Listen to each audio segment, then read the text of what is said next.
Diperkirakan anggarannya sebesar 110,4 triliun. Selamat datang di konten tanggapan warga.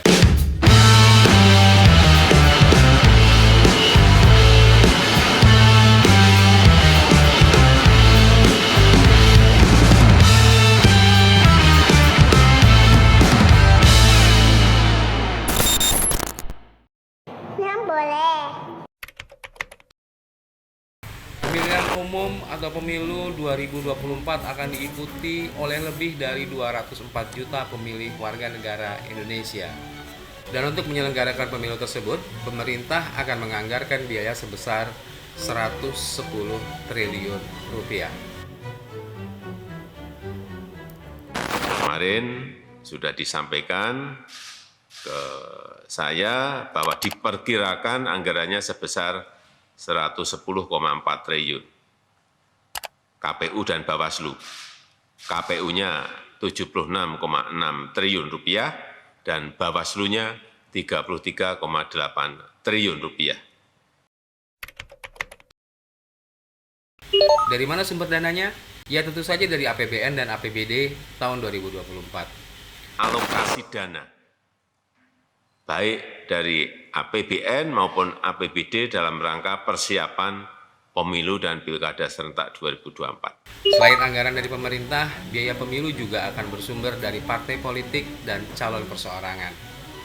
Partai politik dan calon perseorangan harus menyediakan dana untuk membiayai kampanye seperti pengadaan logistik, biaya transportasi, dan biaya sosialisasi.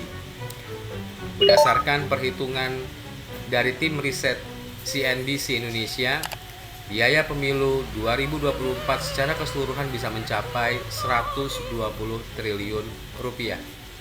Dengan anggaran sebesar itu diharapkan pemilu 2024 akan berjalan dengan jujur, adil, dan berintegritas.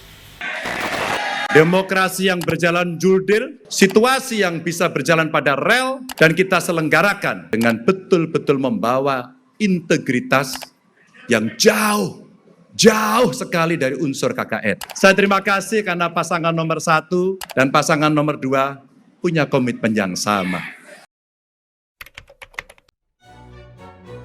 Anggaran pemilu 2024 ini merupakan yang terbesar sepanjang sejarah pemilu di Indonesia. Kenaikan anggaran ini disebabkan oleh beberapa faktor, antara lain penambahan jumlah pemilih, penyesuaian harga barang dan jasa, dan peningkatan anggaran untuk pengawasan pemilu.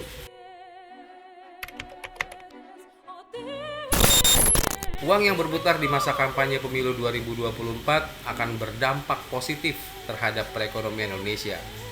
Hal ini karena akan meningkatkan konsumsi masyarakat dan mendorong pertumbuhan ekonomi. Namun di sisi lain, besarnya biaya pemilu 2024 ini juga menimbulkan kekhawatiran. Yang pertama, biaya pemilu yang besar bisa membebani keuangan negara.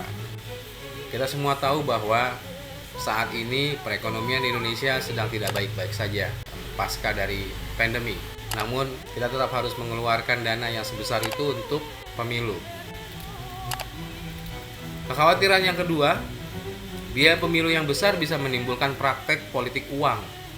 Hal ini karena partai politik dan calon legislatif akan berupaya untuk mendapatkan suara dengan cara memberikan uang kepada pemilih. Belum lagi kegiatan-kegiatan mereka mendekati masyarakat di daerah-daerah tertentu misalnya akan bertemu dengan agen-agen atau calo-calo dari caleg-caleg itu sendiri.